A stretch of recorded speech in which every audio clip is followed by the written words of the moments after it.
Haleluya. Reka tugura amaboko turamukanye mu izina rya Yesu Kristo. Turabahaye kaze kandi muri iki gitondo.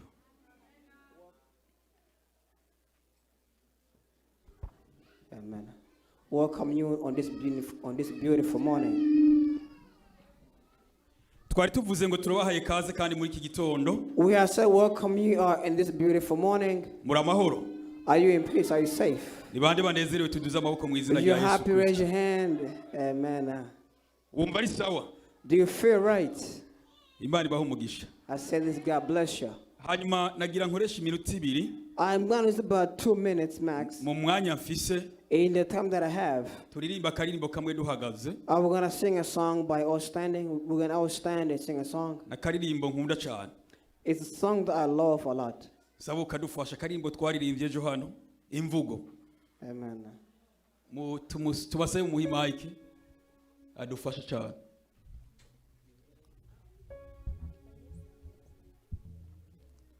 Iki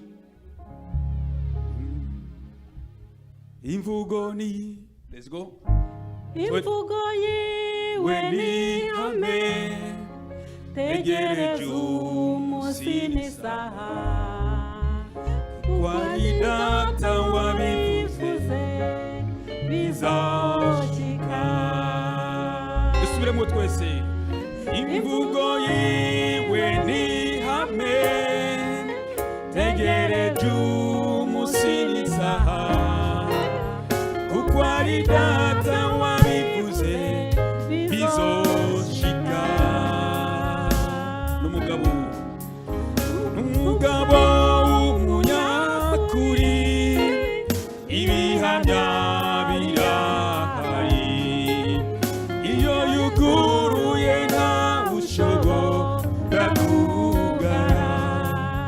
N'umugabo kandi, n'umugabo w'umunyakuri, ibihamya birahari, iyo yuguruye nta ushobora kugara. Imvugo yiwe ni hame, tegereje umunsi n'isaha, Kwari data wabivuze bizoshika. N'umugabo w'umunyakuri, ibihamya birahari, iyo yuguruye nta ushobora kugara. N'umugabo w'umunyakuri, ibihamya birahari, iyo yuguruye nta ushobora kugara.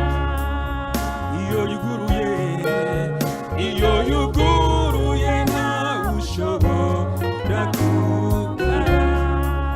Iyo yuguruye nta ushobora kugara. Reka tugusaba usenga Imana wenyine. Sati Yesu. turagushimiye Uwiteka Imana yacu, turagushimiye amasaha meza, tugushimiye kugira neza kwawe, turagushimiye kuri umugabo w'umunyakuri. Haleluya. Ibihamya turabifite, ibituma tukuvuga turabifite. Haleluya. Uri umugabo w'umunyakuri, uri umugabo w'imbaraga, ukuboko kwawe kuri mu butwari, ukuboko kwawe kuri mu gukomera, ukuboko kwawe kuri mu imbabazi, ukora icyo ushatse mu gihe ushatse. Haleluya. Turabivuga, turabihamya. Haleluya. Twarakubonye Mana, ngo iyo wugaye ntawe ubasha kugurura, kandi iyo wuguruye ntawe ubasha kugara. Data, turagushimiye ko utugirira neza, turagushimiye ko utwitaho. Turahaye udukura mu ngoyi y'ibyaha Asante n'urupfu Yesu. turi bazima turashima izina ryawe habwa icyubahiro nyaguhora ku ngoma umwanya mwiza nk'uyu rero turi imbere y'ubwiza bwawe turagushimye turaguhimbaje icyubahiro ni icyawe muri aka kanya rero twemere tukugireho umugisha ubane natwe mu ijambo ryawe umukozi wawe ugiye kurivuga muhagarike mu mbaraga z'umwuka we reka ntabariwe reka ari wowe ugaragara muri we akubere mikoro maze nawe urangurure ubwira ubwoko bwawe natwe abana bawe uduhe kugucira bugufi dutegereze ibyo utubwira urakoze data turashimye kandi turaguhimbaje icyubahiro ni icyawe ubu n'iteka ryose Asante Yesu. amen Amen. amen Duhe Imana amashyi cyane rwose. Amen. amen amen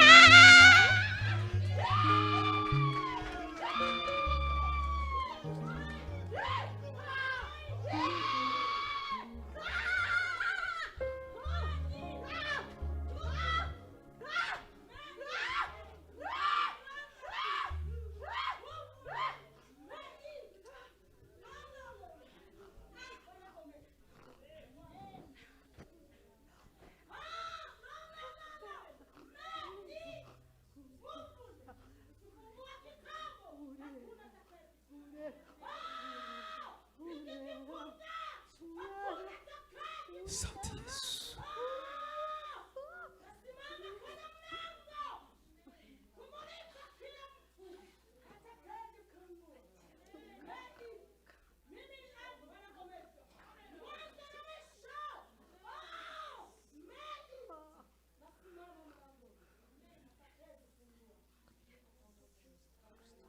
Amen. Duhe Imana amashyi mu izina rya Yesu Kristo. Imana nihabwa icyubahiro. Ndagusaba untuhize amatwi y'impwemu I ask you, lend me your spiritual ears, kugira ngo wumve icyo Imana ikubwira uyu munsi. so you can hear what God wants to share with you. Hari ijambo ryacuwe There's a word that's been prepared, ugomba kuryumva. so you need to hear it. Turirimbye ikorasi ivuga ngo We sang a chorus or a song saying imvugo ziwe zirakomeye. that God is saying is very powerful. Iyo avuze ntavuga nk'umuntu, That when God speaks, it's not as if a human being is speaking. kandi iyo abivuze birashika. And when God speaks, whatever God said, it should come to Ni be. umugabo w'umunyakuri. And is the man of his words. Ibihamya birahari. There were testimony around. Ibihamya tubibona mu ijambo ryayo. We see testimony in his words. Abo yasezeraniye kandi ikabashikiza ko Those he basezerana. promised and fulfilled. Abo yagize abizera bakomeye. Those men his Abo ni ibihamya trustworthy bikomeye kuri loyalty. twebwe. They are our testimony to us. Ndagusabe wizere uyu munsi. So ask you believe today, have Icyo faith yavuze today. ntikizahinduka. The what God said in your past shall Icyo come to yakubwiye be. ntikizosubira inyuma. What God said to you will not go back, Niwaguma ku munara. but it will stay on the line. Haleluya. Amen. Bwana Yesu asifiwe. May Christ be glorified. Ushobora Amen. kuba umaze igihe kinini urira. You have been maybe been crying for so long. Wasenze Imana kugira ngo ikubohore. You pray for God to free you. Uri umuhirwe wewe ufite amasezerano. Blesses you who got promises from God. Kandi uri umutunzi ukomeye. And you are a wealthy person in God's eyes. Namba hari icyo Imana yakuvuzeko. If God says something about you, Ugendana ubutunzi. you are walking with wealth in your hands. Kuko isaha n'umwanya. Because at any moment, in any time, Isezerano rizogushikako. God's promise come to be. Kuko yabivuze ngo Because God said, nzogukorera iki? that I will do this for you. Nzoguhezagira. I will bless you. Imana izobishitsa. God will do it. Imana icyo yanka ni icyaha gusa. The only thing God hates is sins. Hari igihe umuntu agira amasezerano n'Imana. Sometimes there could be a promise between you and God. Imana ikayaha igihe And God could give that promise kugira time. ngo hagati y'icyo gihe nawe Between that time and that promise to come, habeho umwanya wo kugerwa. there could be a time for it to be tested. Kugira ngo urabe muri uyu mwanya ko ushobora To kwihangana. see that if maybe you could be patient. Kugira ngo irabe ko ushobora God to see that kuyegera. maybe Hari n'igihe Imana ikureka there's times that God leaves you be. ikaraba ko ufite inkomezi z'iwawe z'umubiri To gusa see that if you have strength physically. zo kuyishaka. That to seek God. Ikaraba ko ushoboye kwitanga mu buryo And bubaho. God is looking to see if you can give yourself Yakubwiye physically. ruhande gato. So God went beside you. Ikaraba ko kwa kwizera uyifite. God has stepped back to see if your faith is Ikaraba true. ko ushishikara. To see that if you stand firm. Uba muri uko kwizera. That if you will stay in that Naho faith. woshika mu bibazo. Even though you go through problems ikaraba and ko issues, ubandanya God is kuzigama looking to ryasezerano. see if you're going to go through and overcome iyo it. ibonye ukomeye aha hantu And when God sees that you overcame this, yongera ikakwegera God come back to you once again. ikavuga ngo ndi kumwe nawe mwana And God wanjye will tell you, I'm with you, my child. kandi ibyo nagusezeranye And what I nzobishitsa. said to you, I'll fulfill it. uyu muririmbyi Imana imuhe umugisha. May God bless the singer. dukomere Imana amashi. Applause to God, amen. tugiye gusoma mu gitabo cya Daniyeli We are going to read in Daniel, igice cy'icenda Daniel chapter 9. turasoma umurongo wa 20 We are going to read verse 20 tugeze kuri 23. until 23. Daniyeli igice cya 9 Again, Daniel turahera ku murongo wa 20 chapter 9, verse 20 tugeze kuri 23. to 23. ijambo tugiye kuganiraho uyu munsi rivuga ngo The title of today is gusenga kugarura isezerano ry'Imana The Praying Brings Back the Promise from God. kukakumenyesha ibyari bihishijwe. And then it shows you what was hidden. gusenga kugarura isezerano ry'Imana. Praying brings back God's promises. Bwana sifiwe. Amen. kukakumenyesha ibyari bihishijwe. And it showed you what was hidden.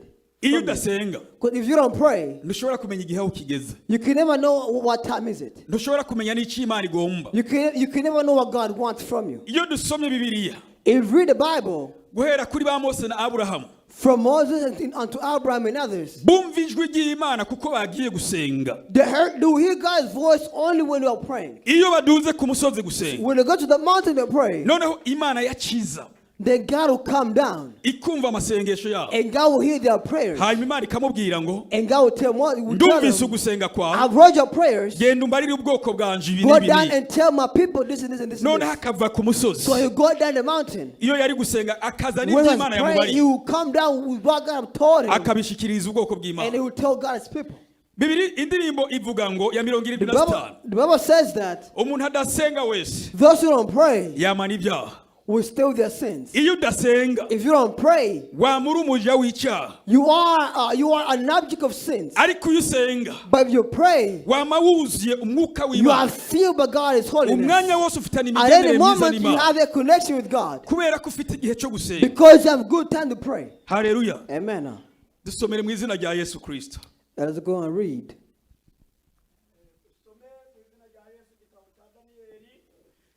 dusome mu izina rya Yesu igitabo cya Daniyeli 9 ku murongo wa 20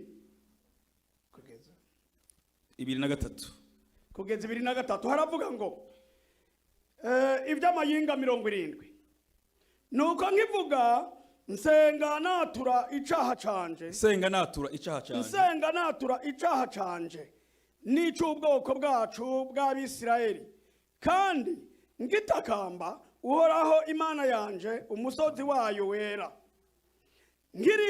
ngiriko ndavuga nsenga wa mugabo Gaburiyeli nabonye mu byo nabanje kwerekwa aratumwa agaruka n'ingoga anyegera nko mu gihe cyo gutanga ikimazi cyane kera ambwira antahuza ati Daniyeli ubu nzanywe no kukungura ubwenge 23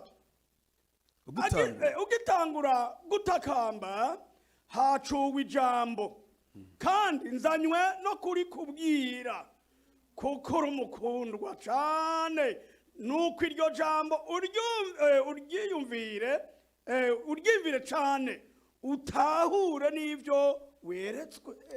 cyo genda muri Yeremiya 29 usoma umurongo w'10 ugeze 13.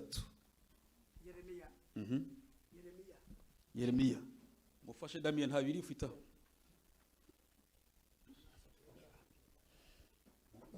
Yeremiya 29 turasoma umurongo w'10 kugeza 13. kuko ariko uhora hagize ati imyaka 70 niyarangira muri Babuloni nzobagendera mbashitse ku ijambo ryanje ryiza mbagarukane ahantu 11 ahantu mbagarukane ahantu kuko nzi ibyiyumviro mbiyumvira ko ni jewe uhoraho mbivutse ko ari ibyiyumviro by'amahoro atari ibyago, kugira ngo mbahe ibyizigiro byo ku iherezo ryanyu. 12 kandi muzonyambaza, muzoza munsenge, nanje nzobumva. 13 muzondondera kandi muzombona, nimwandondeza imitima yanyu yose. Subiremo 13 muzondondera kandi muzombona, nimwandondeza umutima wanyu wose. Amen. Amen. Let's read in English again. It's first Daniel chapter 9, verse 20 to 23. The title says, "The 77s, or the 70 weeks." While I was speaking and praying, confessing my sins and the sin of my people of Israel, and making my request to the Lord of my God for His holy hill, while I was still in prayer, Gabriel, the man I had seen in the earlier vision, came to me in a swift flight, or rapid flight, about the time of the evening sacrifice. He instructed to me and said to me, "Daniel, I have not come to give you insight and understanding. As soon as you began to pray, a word went out which I have come to tell you, for you are highly esteemed or regard, or for you are highly esteemed. Therefore consider the words and understand the vision." Now let's go in Jeremiah 29, verse 10 until 13. This is what the Lord says. When the 70 years are completed for Babylon, I will come to you and fulfill my good promise to bring you back to this place. For I know the plans I have for you, declared the Lord. I plan to prosper you and not to harm you, plans to give you hope and a future. Then you will call on me and come and pray to me, and I will listen to you. 13. You will seek me and find me when you seek me with all your heart. Amen. And glory be to God. Amen. Amen. Imana ndihabwa icyubahiro. May God be glorified. Tumaze kumvira ijambo hano muri Daniel 9 ku I murongo wa have heard the 20. words in Daniel 9 verse Iyo 20. dusoma Bibiliya I read the Bible. dusanga Abisirayeli You see, the Israelites, bagize amateka maremare akomeye cyane gose. they had so many rules to follow. Hari impamvu yatumye Daniel aba muri uyu mwanya. So the reason why Daniel were in this moment or in this time, Tubona ko ababisirayeli we see that the Israelites, Imana yarabahanye kubera kutumvira. God punished them because they were disobedient. Iyo uhereye mu gitabo cya Yosuwa igice 24. From Joshua from 23, Yosuwa yabwiye abantu ngo Joshua told the people that uhereye isaha from now on, ntimuze mwibagire ibyo uhoraho yabakoreye. do not forget what God did for you Uhereye igihe mwava muri Egiputa. from you left Egypt. Kandi akirukana abanyamahanga muri iki gihugu muri. And he just where the stranger of that city that you lived in now. Kubw'ibyo rero So for that, mbahitishijemo Imana mukwiye gusenga. I'm giving you a God to pray to. Ngo ariko jeho But I myself n'umuryango I wanje myself and my family, nzosenga Imana yanje yo mwijuru. I'm going to praise the God of heaven. Amen. Abantu bavyumvise baravuga ngo When people heard that they said, Yosuwa icyo uvuze ni gito. Joshua, what you have said is very small. Ntidushobora guhindukirira iyindi Mana. We can never forsake our God and seek other God. Ahubwo tuzosenga iyo But Mana rather, we're yawe. going to sing you the God you worship. Ngo mbere aya majambo And tuvuze what we have said now, niyo azobicagiririza kuri twebwe. it's going to become evident upon us. Yosuwa arababwira ngo So Joshua said, ubwo kuko murabagararije because you are disobedient, muzoshobora kwihanganira uburake it's like, bw'Imana. how can you be patient with God's punishment?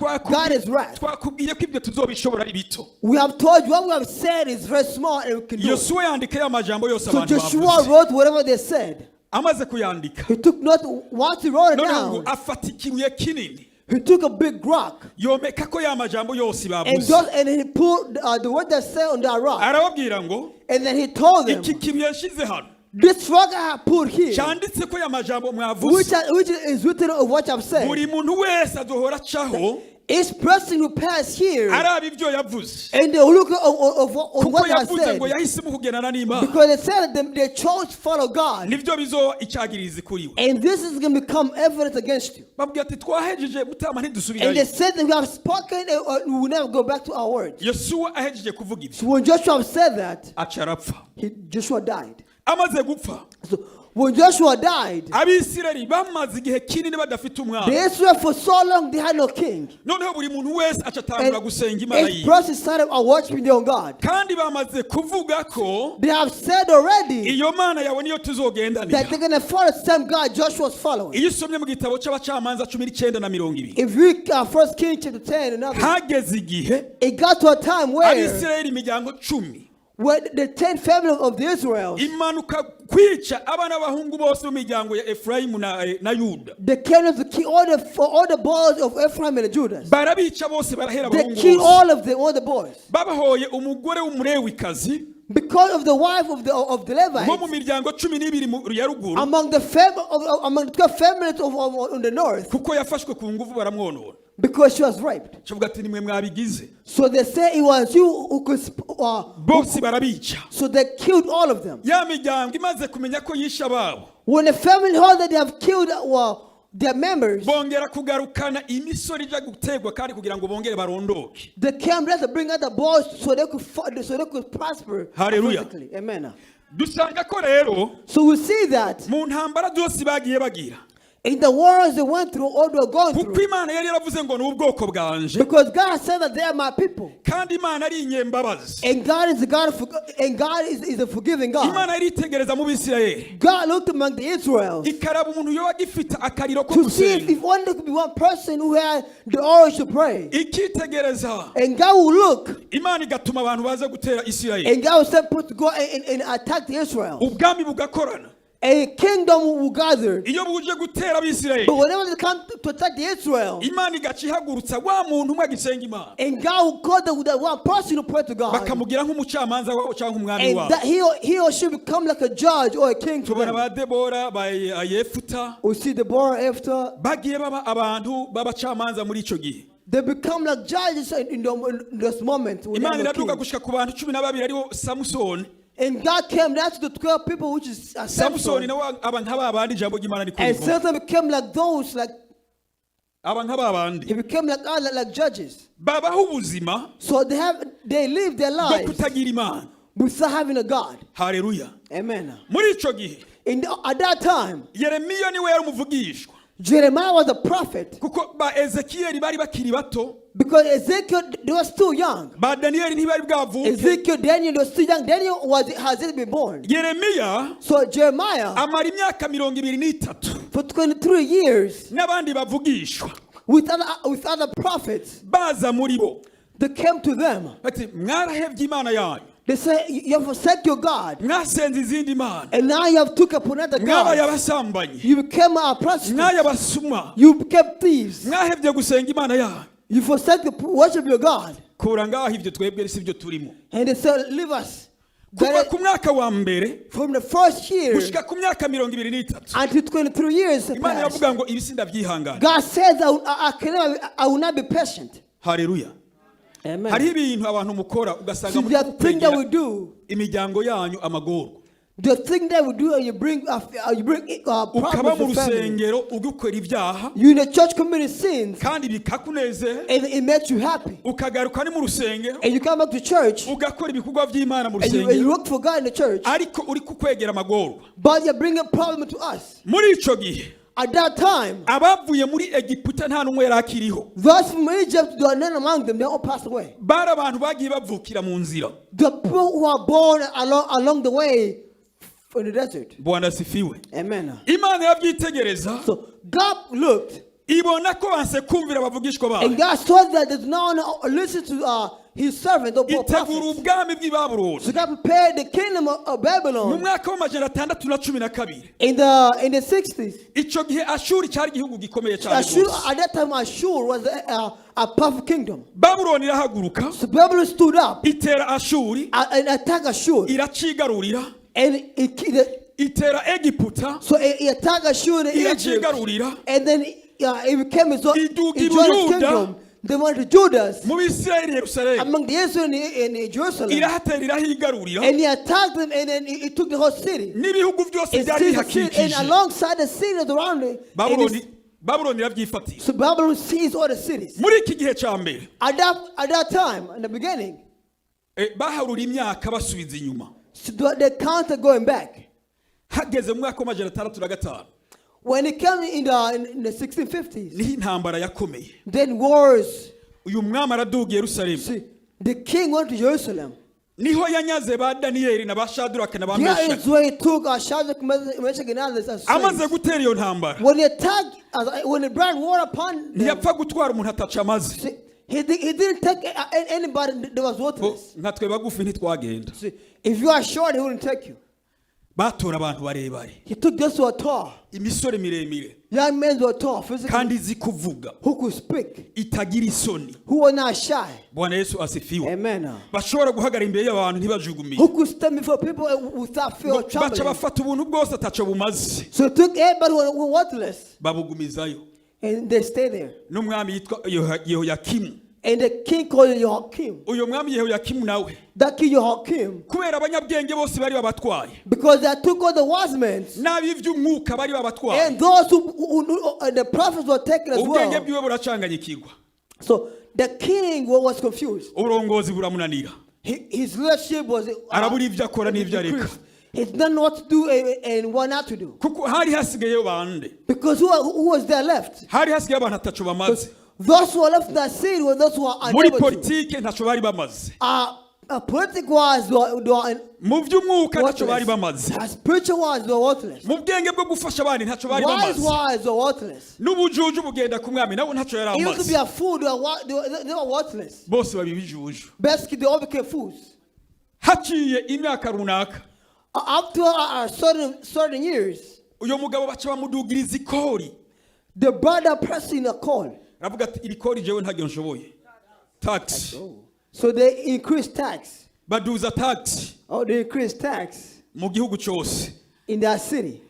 Aravuga ati jewe iyi tax ntayo nshobora, And the king said, I cannot pay these taxes. mugomba nimuze mutore. If you want, come and collect yourself. Agaragaza ko agararije. And he showed a rebellion. Babuloni iravuga ati The maso Bible yawe, said, okay. baraduga kandi. So they came down Nico again. gihe batwayemo Ezekiyeli. At that time, they took the bride Ezekiel. Ezekiyeli ngo yari akiri muto, So Ezekiel was still young, ngo ariko yari umusore, but he was a young man. yari umuherezi, He was a priest. yari umupasitori. He was a pastor. Amaze gushikayo So when they got there, asangayo ba Daniyeli, or when he went to Babylon, he met asanga ba Daniel. Daniyeli bari cagumije ugusenga Imana. He met Daniel, and the others they were still praying to God. Ugusenga ni ikintu gikomeye bene data. See, praying is very powerful too. Bwana Yesu asifiwe. Amen. Aho turi kumwe. Are you following? Ashitseyo haciye imyaka 5. So when he got after 5 years, Imana iramubwira ati Ezekiyeli, God told Ezekiel, uhereye isaha from now on, kora igikorwa cyo kuvugishwa, I start prophesying uzamuvugishwa, and become a prophet for me. ubwira Abisirayeli And tell the Israel ko nzobasubiza mu gihugu cy'amasezerano, that I'll bring them back to the land of promise. ariko babwire bahinduke. But tell them that first they need to change. Igikorwa cy'ubupasitori manze uhagarike, They gotta stop being a pastor, kuko hano ntabwo uhavuga ikora ngo bishoboke. because you being a pastor is not possible Ngomba for you. nkushiremo impano yo But kuvugishwa, I want to put a talent to prophesy in you. uburire ubwoko bwanje. And I want you to advise my people. Aravugishwa, arababwira abantu banka So he kumva. prophesied, but the people will not hear him out. Noneho uyu mwami wundi So this king, amaze gupfa, once the king had died, bashiraho uwitwa Zedekiya. another king that took over, known as Nawe Zedekiah. Yeremiya aramubwira ati ewe uze wame wumvira impanuro canke wemere gutegekwa na Babuloni. So Jeremiah told him, listen, go ahead and obey what the king of Babylon tells you. Abwira ubwami bwo muri Egiputa, So he told the kingdom of Egypt ntidushobora kwemerwa kurongorwa n'aba bantu twitandukanye nabo. that we cannot be led by these people. Let's go ahead and separate from them.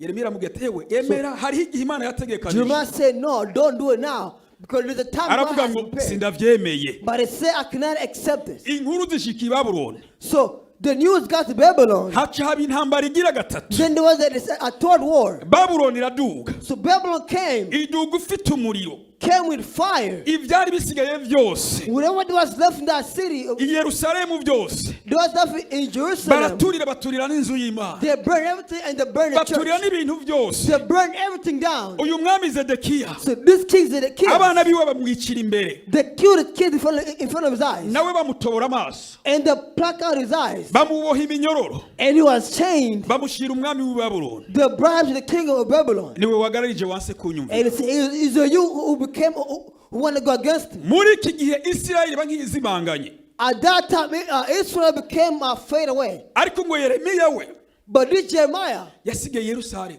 he stayed in Jerusalem. Imana irazimubwira bati, God came and told him that. hamwe twasoma Yeremiya 29, So don't wait in Jeremiah 29. andika runo rwete ibyo ngira nkubwire, Write this doctrine, what I'm going to tell you. utume hari i Babuloni imiryango y'Abisirayeli And yasanzanye, send to the Babylon to the famine that have been scattered. kugira ngo abasome bamenye So that they could read it and know imyaka bazomarayo. the famine year they would stay there. Aracandika, So he wrote it. Imana iramubwira ngo God told him, ubwire aba bantu tell these people batangure gushingira abakobwa babo kugira ngo bagwire, that we start multiplying the children to the n'abahungu increase. nabo babo bashingire kugira ngo bavyare And their bagwire, boys could give birth to, they could increase. abafite abagore nabo And those who are married wives, barondoke kugira ngo ntimuzimangane, let them give birth so that your people does not kandi bisagara go murimo. extinct. In the city you live in, mubisengere kugira ngo mube mu mahoro. pray for it so there could be peace. Haleluya. Amen. hagumye hagaruka ijambo ryo gusenga. So pray and keep coming back.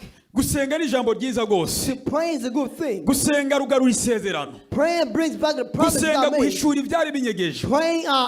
Praying Gusenga showed it. kugushitsa ku isezerano kandi. See, praying makes you to get to the promise. Bwana God Yesu promised asifiwe you. sana. Amen.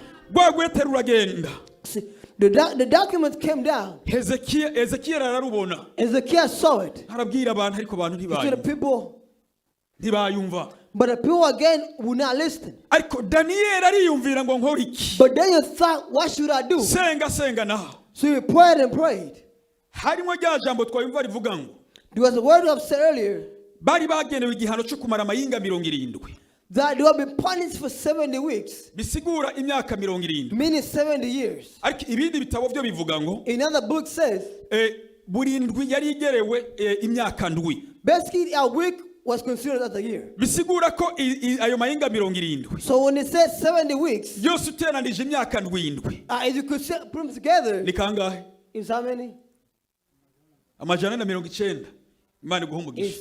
It's 490. Barabye iyo myaka So when they looked, basanga n'ubuzima bwabo bwose. they said it was their whole lives. Basanga ntibazosubirayo. That they said that they can never go Basanga back. Ezekiel yarabahenze. The Ezekiel was lying to them. Basanga nta bundi buryo. There's no other ways. Ariko Daniel aravuga ngo But Daniel said, hari ibanga rimwe. there's a secret. Iryo banga ni iryahe? And that secret is what? Ni ukugenda ahantu Is to go to a place nkapfukama to kneel down nkayibaza ngo and ask, ibi bintu biri gute? how is it like this? Tuzomara imyaka ingana gute? For how many years shall we be? Ikintu cya mbere yatanguye The first thing he started with, yabanje gusaba imbabazi. he prayed for forgiveness. Asabira imbabazi ubwoko bwabo bwose. Forgiveness for all the people. Asabira imbabazi imiryango yose y'Abisirayeli. Forgiveness for all the family of Israel. Hanyuma hegiye gusabira imbabazi Once he ubwoko prayed for forgiveness, nawe aravuga ati Imana then he said, God, ndazi ko ndi umunyabyaha, I know I'm a sinner myself. ndasabye umpishura ibi bintu. Give me a vision to see this.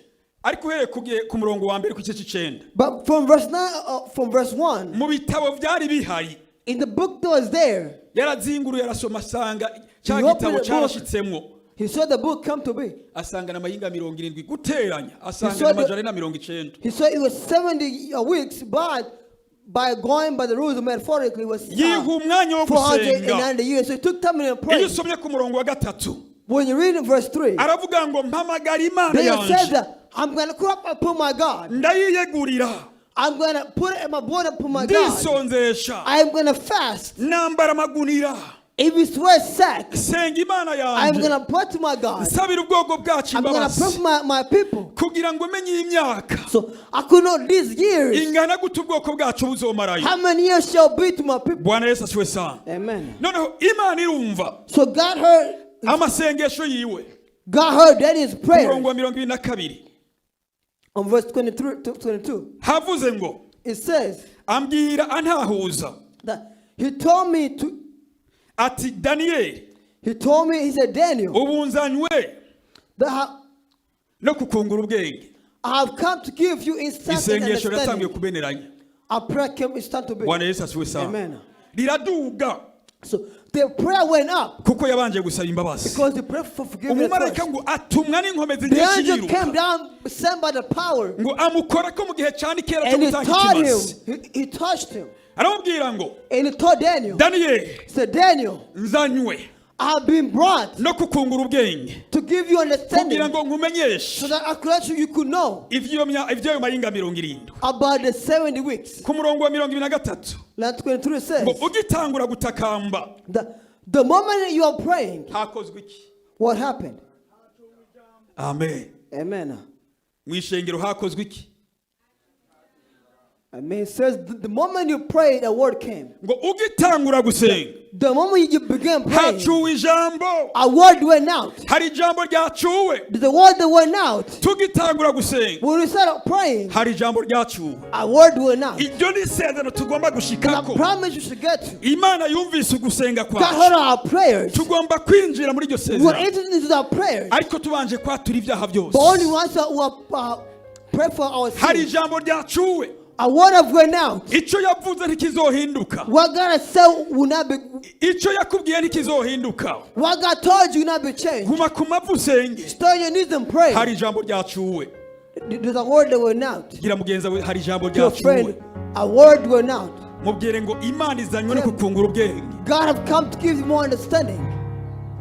Hari ijambo ryacuwe. A word went out. Imana izanywe no kukungura ubwenge. God have come to give you an understanding Kuko wasenze. because you prayed.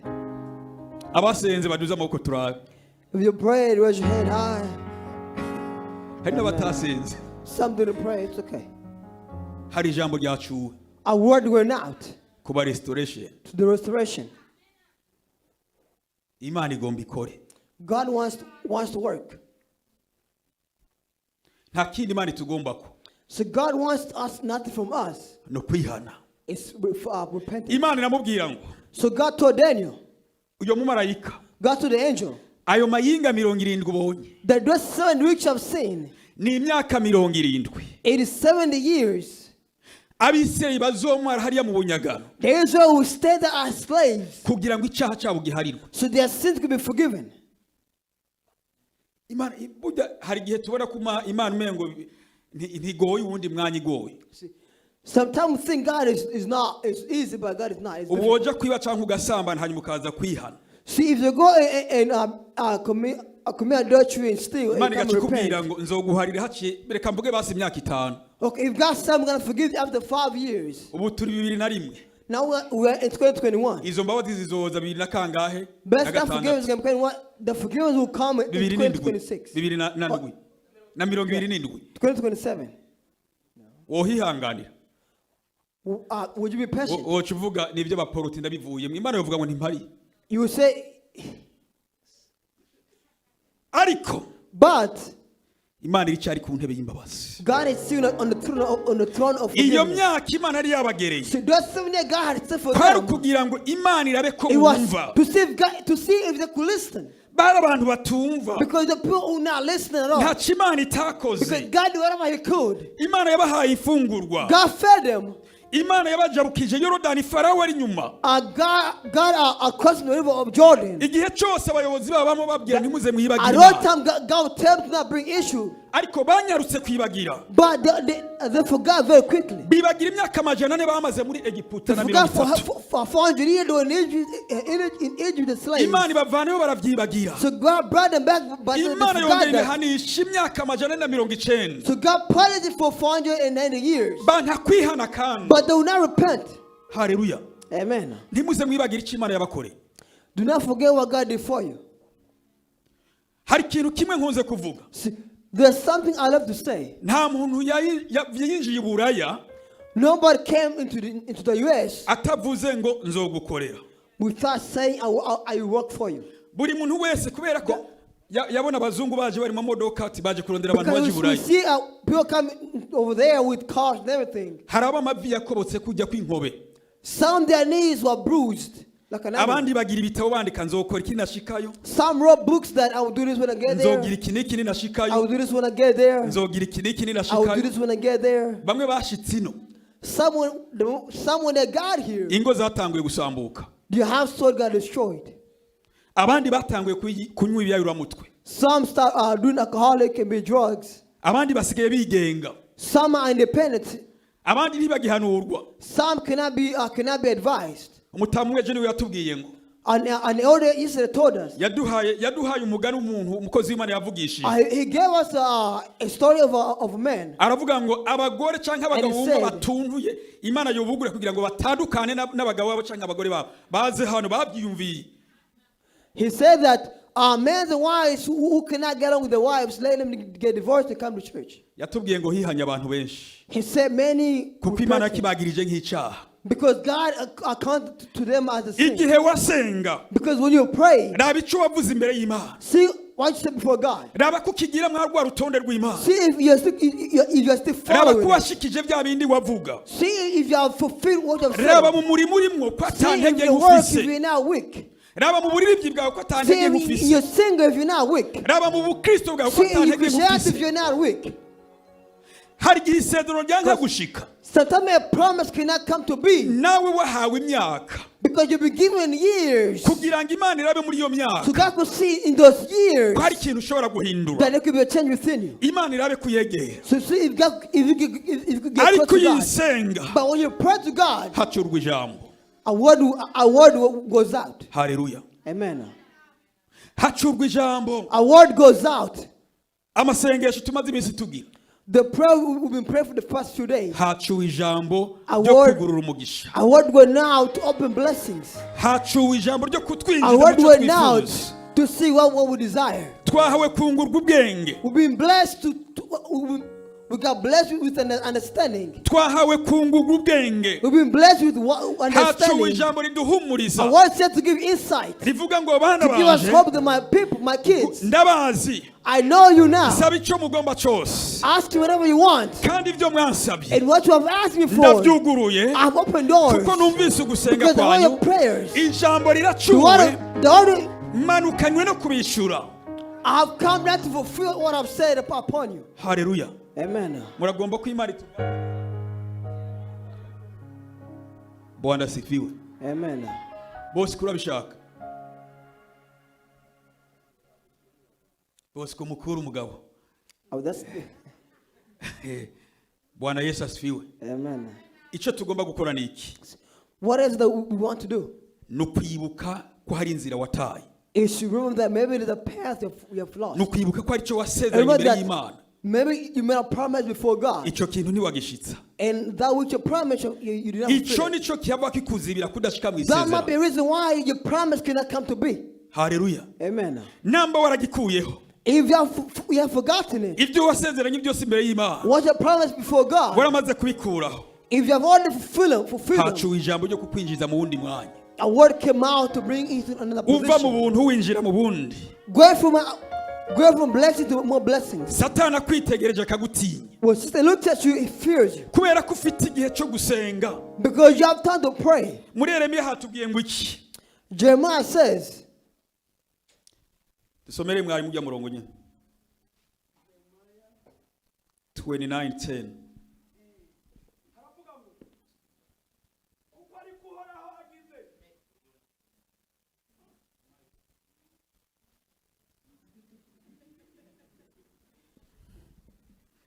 kuko uko ari uhoraho agize